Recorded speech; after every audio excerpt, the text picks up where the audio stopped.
Halo Jemaat Every Nation Surabaya, salam sejahtera di dalam kasih karunia Tuhan kita Yesus Kristus. Sebelum kita melakukan sela pada hari ini, mari kita persiapkan hati di dalam doa. Bapa dalam surga, kami datang pada saat ini, kami mau meletakkan setiap beban dan dosa, kami mau meletakkan setiap hal-hal yang lain dari kesibukan kami untuk mendekat kepada Engkau, untuk menyatakan Tuhan kalau sumber kekuatan, sumber segala hal yang kami perlukan dalam hidup kami. Roh Kudus, kami berdoa Engkau bekerja dan Engkau akan membangun, menguatkan setiap kami yang mengikuti sela pada hari ini. Kami serahkan waktu ini Tuhan, untuk Tuhan bekerja di dalam dan melalui setiap kami. Di dalam nama Tuhan Yesus, kami berdoa. Amin. Mari kita menyembah Tuhan, saudara.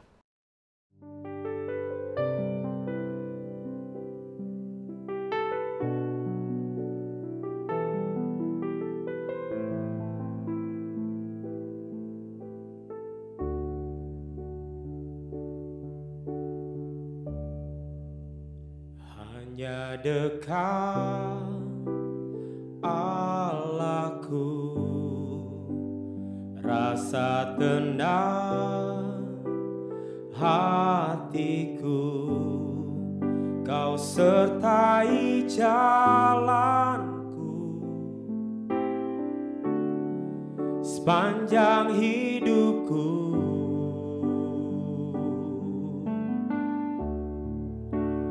Hanya dekat padamu ada kekuatan baru, Kaulah perlindunganku, keselamatanku.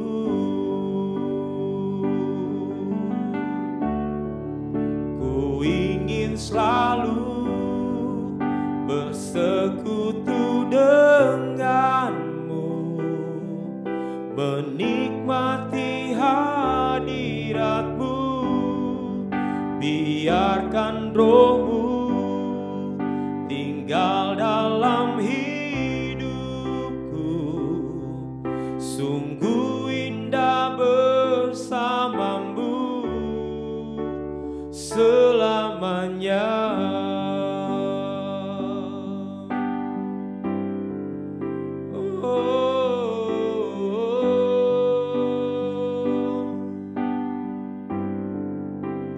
Hanya dekat Allahku, rasa tenang hatiku, Kau sertai jalanku sepanjang hidupku.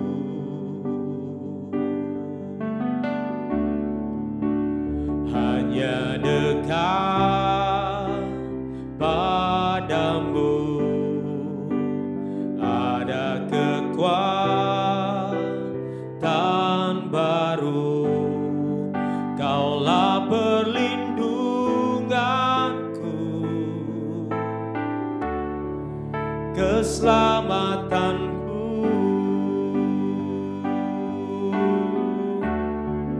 Ku ingin selalu bersekutu denganmu, menikmati hadiratmu, biarkan rohmu tinggal dalam hidupku, sungguh indah bersamamu.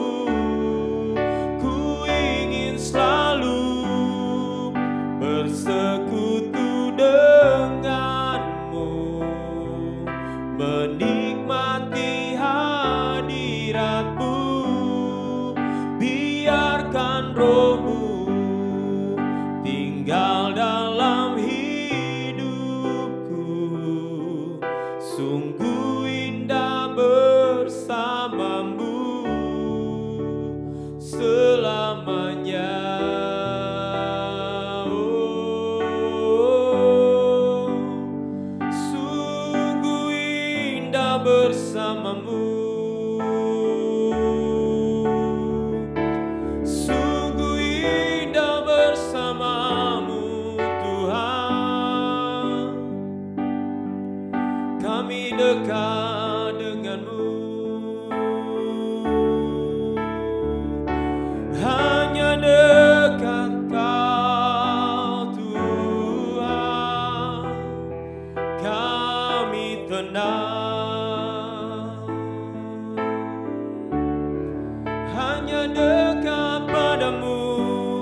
selalu bersekutu denganmu, menikmati hadiratmu. Biarkan rohmu tinggal dalam hidupku. Sungguh indah bersamamu. Ku ingin selalu bersekutu denganmu, menikmati hadiratmu. Biarkan rohmu tinggal dalam hidupku. Sungguh indah bersamamu. Sungguh indah bersamamu. Sungguh indah bersamamu selamanya.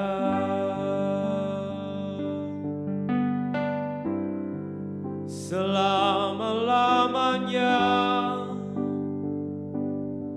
Sungguh indah bersamamu. Kehidupan manusia sejak membuka mata sampai sebelum terlelap di malam hari penuh dengan pilihan. Mulai dengan memutuskan apakah saudara mau menarik selimut dan kembali tidur atau bangun dari ranjang saudara. Setelah itu pilihan apakah yang akan saudara ambil? Berdoa atau olahraga dulu?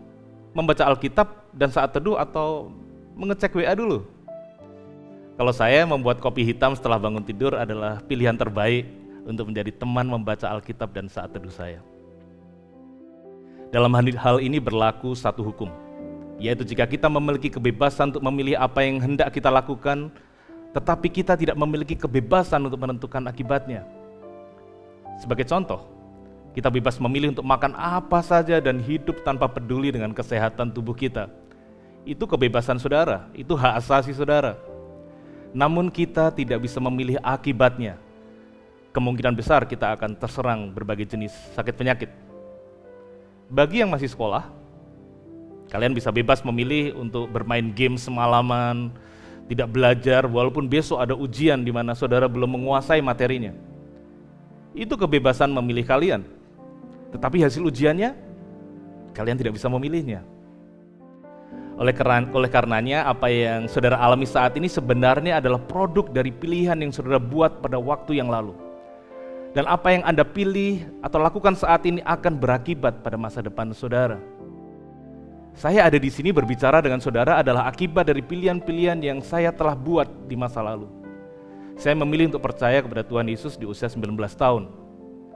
Kemudian saya memutuskan melayani Tuhan sepenuh waktu 3 tahun setelahnya. Dari banyak wanita yang luar biasa di dunia ini, saya memilih seseorang untuk menikah yang sekarang menjadi istri dan ibu dari anak-anak saya.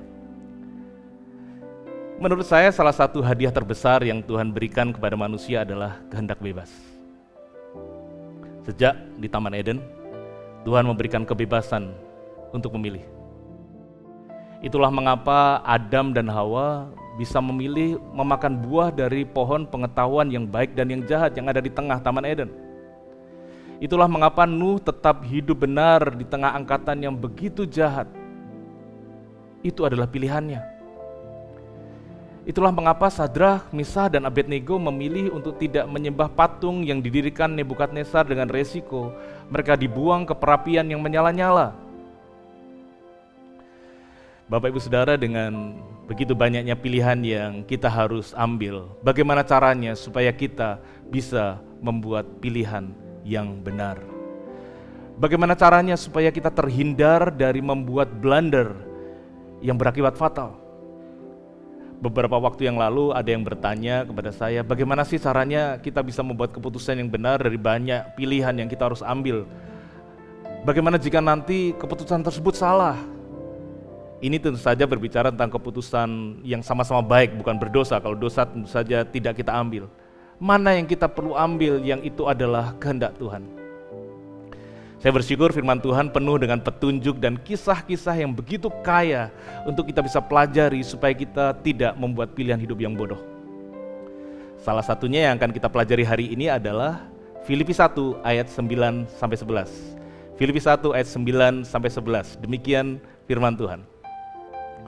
Dan inilah doaku supaya kasihmu makin melimpah dalam pengetahuan yang benar dan dalam segala macam pengertian, sehingga kamu dapat memilih apa yang baik, supaya kamu suci dan tak bercacat menjelang hari Kristus, penuh dengan buah kebenaran yang dikerjakan oleh Yesus Kristus untuk memuliakan dan memuji Allah.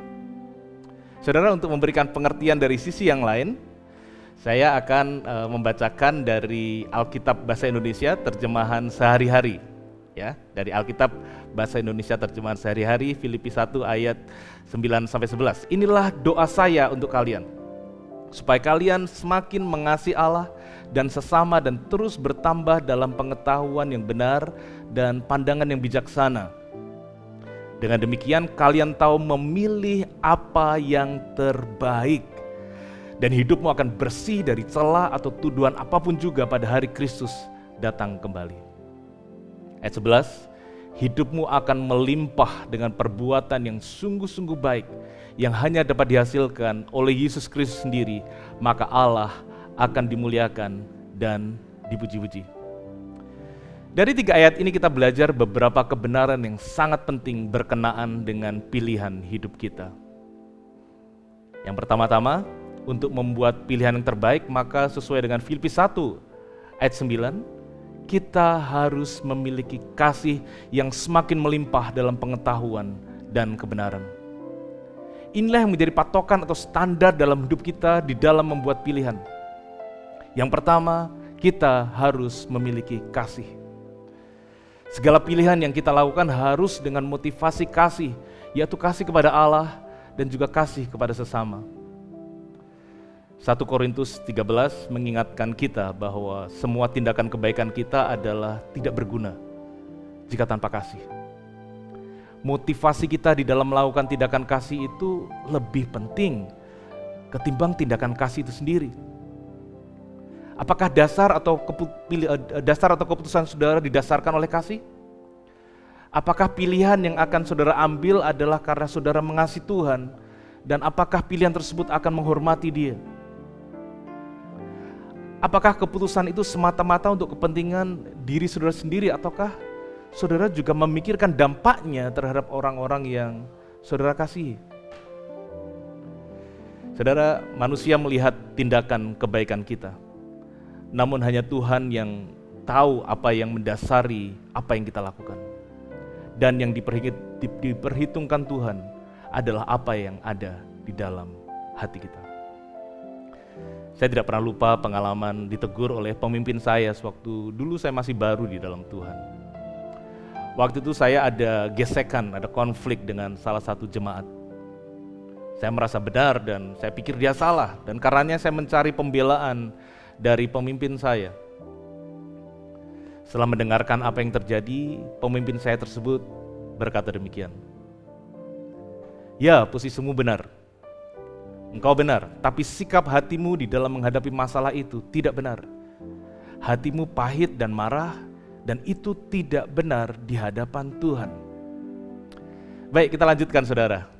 Yang menarik di sini, di Filipi 1 ayat 9-11 adalah di dalam kita membuat pilihan, bukan hanya kita memiliki kasih, tetapi kita perlu juga memiliki pengetahuan dan kebenaran yang berlimpah. Kasih yang benar adalah kasih yang bukan hanya emosi, tetapi kasih yang berhikmat. Itulah mengapa hukum yang utama dan terutama di mana kita diperintahkan untuk mengasihi Tuhan bukan hanya dengan segenap jiwa, tapi juga dengan segenap akal budi atau pikiran kita. Kita perlu memiliki pengetahuan dan pengertian. Saudara, Tuhan Yesus bisa menang atas pencobaan di padang gurun karena dia mengerti firman Tuhan. Dia sendiri adalah firman yang hidup. Kita perlu belajar firman karena kita perlu memiliki pengetahuan yang kita perlukan untuk bisa membuat keputusan yang benar. Pengetahuan ini saya percaya juga bukan hanya tentang pengetahuan Alkitab, firman Tuhan, tetapi juga pengertian hikmat dalam setiap area hidup kita. Di dalam keluarga kita, di pekerjaan kita, dalam pelayanan kita, dan juga dalam pergaulan kita.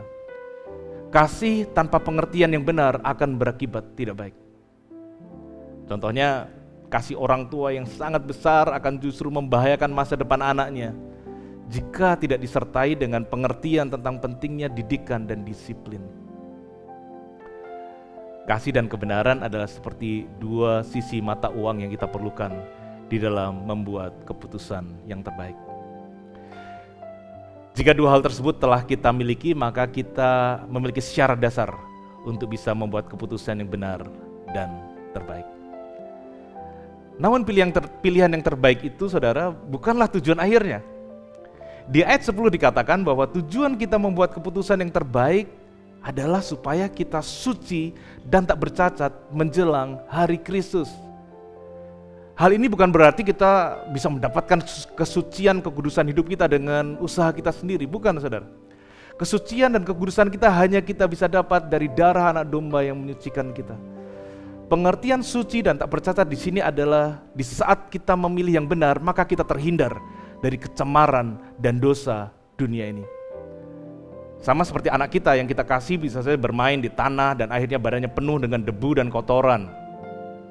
Atau kita sudah ingatkan untuk tidak lari-lari di jalanan yang basah dan akibatnya dia jatuh dan terluka. Saudara, dia tetap anak kita walaupun tubuhnya penuh dengan kotoran dan juga terluka. Pilihan-pilihan yang kita buat berdasarkan kasih dan pengertian akan dalam tanda kutip menyelamatkan kita dari penderitaan dan kesusahan yang seharusnya tidak perlu kita tanggung. Saudara, adalah penting untuk kita menyadari dan menerima kenyataan ini, yaitu bahwa hidup kita bersama dengan Tuhan bukan hanya berisi berkat dan sukacita, tapi juga berisi ujian dan tantangan. Ingatlah bahwa iblis akan selalu mencobai kita, sebagaimana yang dilakukan pada Adam dan Hawa, yang dilakukan pada hamba-hamba Tuhan di Alkitab, bahkan juga kepada Tuhan kita Yesus Kristus sewaktu dia dicobai di padang gurun. Dari pencobaan yang dialami Tuhan Yesus di padang gurun, kita mengerti bahwa iblis tahu banyak firman dan dia bisa memakai firman bahkan untuk mencobai kita. Oleh karena itu, membuat pilihan hidup itu bukan perkara yang gampang. Karena jika kita tidak berhati-hati, kita bisa masuk dalam tipu daya dan perangkap iblis. Kita bisa jatuh, kita bisa kotor, kita bisa tercemar dan terluka. Pilihan hidup kita tidak mempengaruhi status kita di hadapan Allah sebagai anaknya, tetapi pasti akan berdampak kepada hidup kita dan berdampak kepada orang-orang di sekeliling kita. Jika saudara jatuh dalam dosa atau telah melakukan pilihan yang bodoh, maka saudara tetap dikasihi Allah tanpa syarat. Tapi hal itu pasti akan berdampak buruk kepada istri, anak-anak, atau sekeliling saudara. Puji Tuhan bahwa iblis tidak lagi memiliki kuasa atas orang yang percaya kepada Yesus. Tapi waspadalah, karena dia bisa menggunakan tipu daya untuk menjebak kita. Bagaimana jika kita terlanjur membuat keputusan yang salah? Puji Tuhan, Allah adalah Allah yang rindu untuk mengampuni dan memulihkan kita. Saudara, datang kepadanya. Dia selalu ada di sana untuk memeluk dan memulihkan kita. Tetapi, walaupun kita tahu tulang yang patah akibat kecelakaan itu bisa disembuhkan, kita tidak akan dengan sengaja menabrakkan diri kita ke mobil yang sedang melaju, bukan? Dan yang terakhir, saudara, di ayat 11. Hidupmu akan melimpah dengan perbuatan yang sungguh-sungguh baik, yang hanya dapat dihasilkan oleh Yesus Kristus sendiri, maka Allah akan dimuliakan dan dipuji-puji. Pilihan benar yang kita buat akan membuat hidup kita yang hanya satu kali ini akan berlimpah dengan perbuatan baik. Dan perbuatan baik itu pun tidak kita lakukan dengan kekuatan kita sendiri, namun dihasilkan oleh Yesus Kristus sendiri. Ada Yesus yang hidup di dalam hidup kita yang akan memberikan kekuatan dan kemauan untuk membuat keputusan yang benar. Namun kembali kepada apa yang tadi kita bicarakan, kita punya kebebasan untuk menurut atau menolak tuntunan Tuhan atas hidup kita. Dan pilihan yang benar yang kita ambil berdasarkan tuntunan Tuhan hampir selalu tidak nyaman, saudara, dan bahkan tidak sering membawa penderitaan. Pilihan yang diambil Abraham membuat dia harus meninggalkan kehidupan nyaman di kotanya. Pilihan yang dibuat Musa membuatnya kehilangan kemewahan istana dan harus hidup menderita di padang belantara. Pilihan yang dibuat Yesus untuk mengikuti kehendak Bapa menuntun kepada salib dan kematian. Saya berdoa setiap kita akan mengizinkan Tuhan Yesus untuk menuntun hidup kita sehingga menghasilkan perbuatan baik yang berlimpah dan Tuhan dipermuliakan. Pada akhirnya hidup kita adalah tentang Dia dan bukan tentang kita. Karena kita telah dibeli dan harganya telah lunas dibayar dengan kematian Yesus. Mari kita berdoa. Bapa dalam surga, aku berdoa untuk setiap kami yang mendengarkan Sela pada hari ini. Jika mereka saat ini berada dalam sebuah pilihan melakukan A, B, atau C, atau hal-hal yang lain yang mereka tidak tahu apa yang mereka lakukan, biar mereka mulai dengan memenuhi hati mereka dengan kasih Tuhan. Biar mereka boleh datang kepada Tuhan dan biar Tuhan sendiri melimpahi hati mereka dengan kasih dan mengajarkan dengan hikmat, pengetahuan, dan pengertian. Sehingga aku berdoa Tuhan, mereka akan dengan berani mengambil keputusan yang terbaik. Sehingga dari sana mereka akan berlimpah dengan perbuatan-perbuatan baik yang dikerjakan oleh Yesus Kristus sendiri. Dan nama Tuhan dipermuliakan melalui kehidupan mereka. Dan rencanamu tergenapi. Terima kasih Bapa, kami mengucap syukur untuk saat ini. Segala hormat pujian bagi Engkau. Di dalam nama Tuhan Yesus kami berdoa. Amin. Tuhan memberkati setiap saudara.